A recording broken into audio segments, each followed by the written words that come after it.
Most people aren't really experiencing life. What they're experiencing is the psychological process in their mind. What do I mean by this? It's more about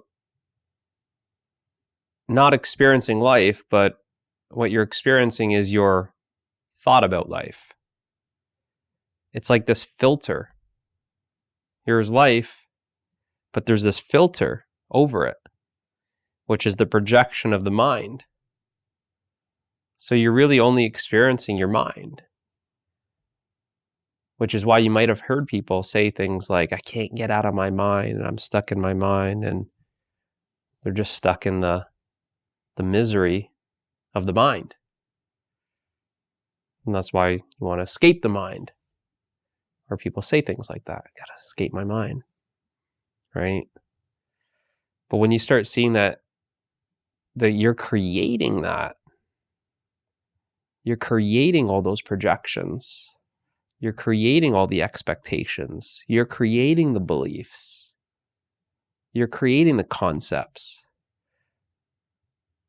then that's what you're layering onto life. It's like, here's life, but you're adding this layer so that now there's like something that's intermediate to life. There's something that you're not actually experiencing life directly. You got to experience all your stuff that you're putting onto it. You never actually experience it unfiltered, raw.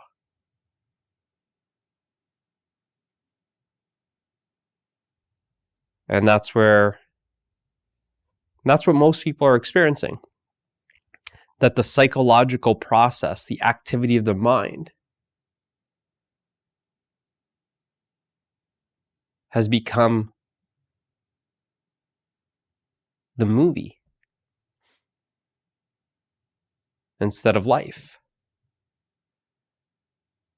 Right? Life is the movie. It's like you going to the movie theater. There's the movie. But then as soon as you start narrating, commenting, predicting, expecting, right? Well, then what are you experiencing now? One could say you're ruining the movie, right? You get other people in front of you and behind you. Would you shut up? You're ruining the movie for everyone. It's kind of like that, right? Having that narration in the mind.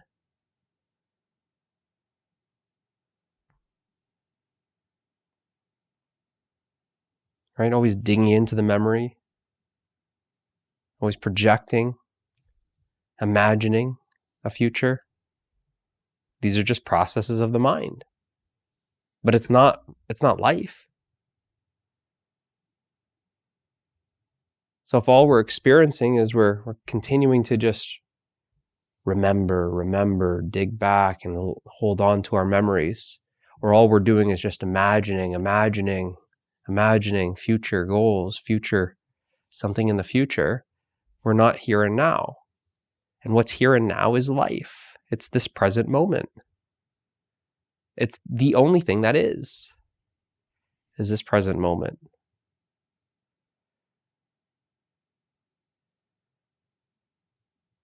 But if all we're experiencing is the past and the future, our memories and imagination, then it's kind of like we're asleep to life. We're asleep and we're just dreaming of the future, dreaming of the past, just dreaming. And we're asleep to life. And life kind of feels like it's just, where'd it go? Where was that experience? And then when you look further, we're suffering at the same time.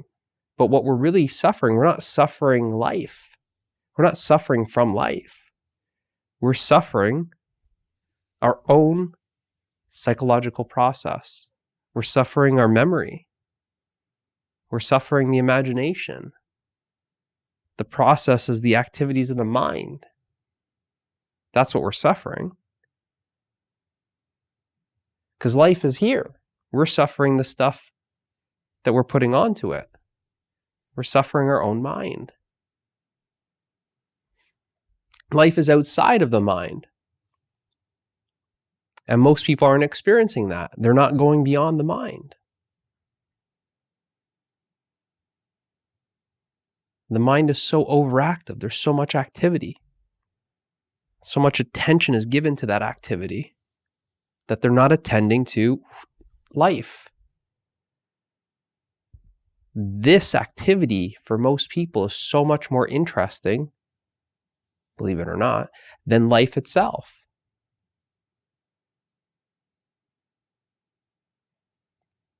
But really, this stuff is so limited.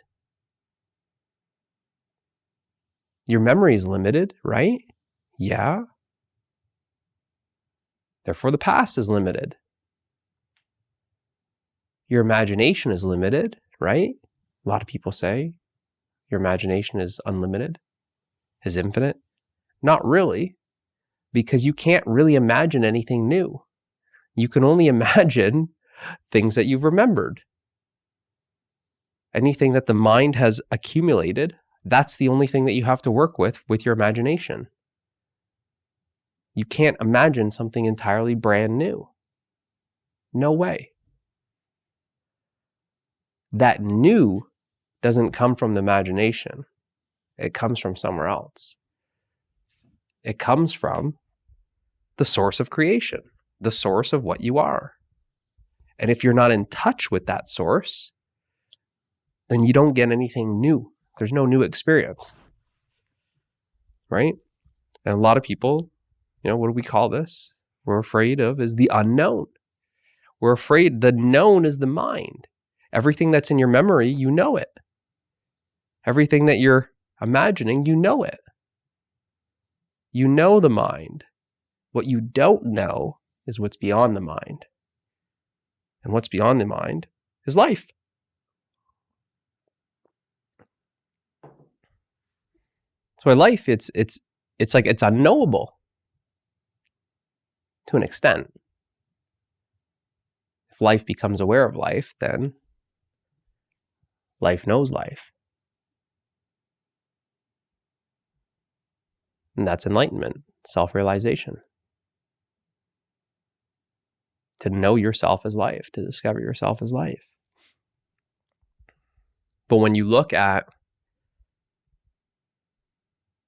humanity and look at how much suffering is happening, it's suffering from the mind. Not from the mind, it's suffering the mind.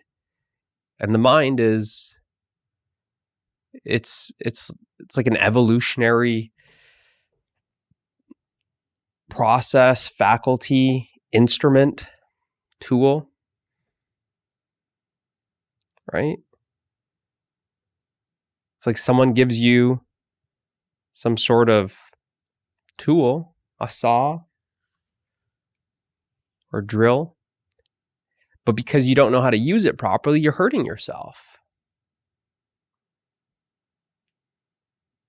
And that's kind of how it is if we don't know how to use the mind, right? When people say it's my mind, it's something that you can use, something that you're possessing. It's your faculty. But if you don't know how to use it, then you get hurt. And that's when you become aware of this. Living in your mind is a place that you only hurt yourself. And that's kind of what I'm talking about, is most people are living in their mind. And when you're living in your mind, you only hurt yourself. Which then when that starts to become obvious, then there's this awareness that then wants to know, how do I stop hurting myself? Feeling guilty, blaming yourself, shaming yourself, rejecting yourself. These are all things that you are doing to yourself that hurt you. And they're all psychological processes of the mind. whereby not being aware of how the mind works and not being aware of how how you're attending to the mind so much and how you're so absent to life, how we're not present to life. If we're not present to life, then we're absent. And if we're absent to life, then where are we?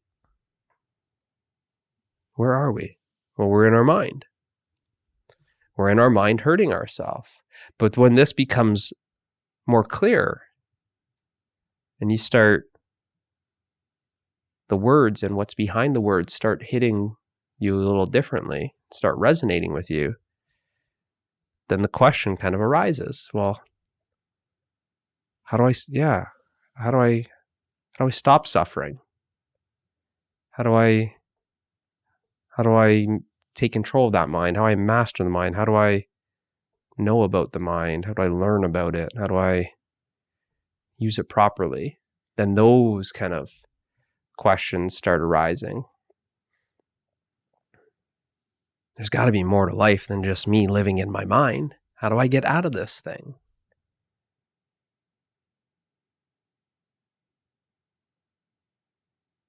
Because it's one of those things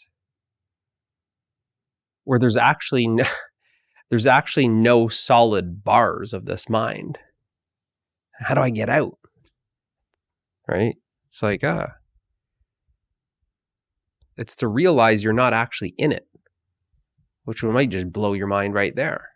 When most people are saying, how do I get out of my mind? Right? Well, that's because you're believing that you're in your mind. But if I could give you the experience, if I can help you experience, not give you the experience, if I could help you experience that you're not in your mind, that you are always and always have been beyond your mind, and you see how that suffering comes to an end pretty quickly. Because what are most people suffering? Where does suffering exist? Yes, there's pain in life. You walk in, you stub your toe or something. That's painful. No way to avoid that. Right? But suffering, that's optional. It's optional. And when people say they're suffering, it's mental suffering, which you could also call unhappiness. Because happiness, everlasting happiness, is there. It's there all the time as soon as suffering drops. And suffering drops the moment you experience directly that what you are is actually beyond the mind. As soon as you realize directly through your experience that what you are, like the microphone, is there, that's the mind, and what you are is back here, beyond the mind, right? It's like body, emotions, mind, you. And that becomes your experience. Then it's realizing it's like suffering, thinking that you're imprisoned in the mind. But if someone kind of takes you and says, so where do you think you are? You're like, right there in that prison. I think I'm right there in that prison. And I'm standing next to you and I say, so you think you're in there? Where are you saying that from? You're experiencing the prison over there. How can you actually be in it if you're experiencing it like as if it's in front of you? You know the mind. Therefore, you can't be in the mind. You're aware of the mind. I'm aware of the microphone. Therefore, I'm not the microphone. I'm not in the microphone because I'm aware of the microphone. I'm aware of the computer. I'm not the computer, and I'm not in the computer. I'm back here. There's distance. And once you actually experience that distance, well, that's the end of suffering. What you are is back here, and what you think you are is here.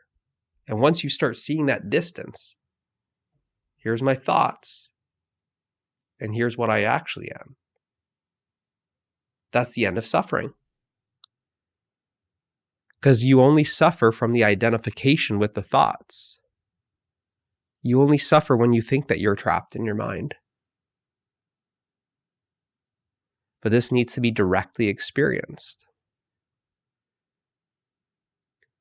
And you can, through many of the guided meditations that I have on this channel, through many of the guided self-inquiries that I have, or directly in a one-on-one transmission. This actually can be your experience.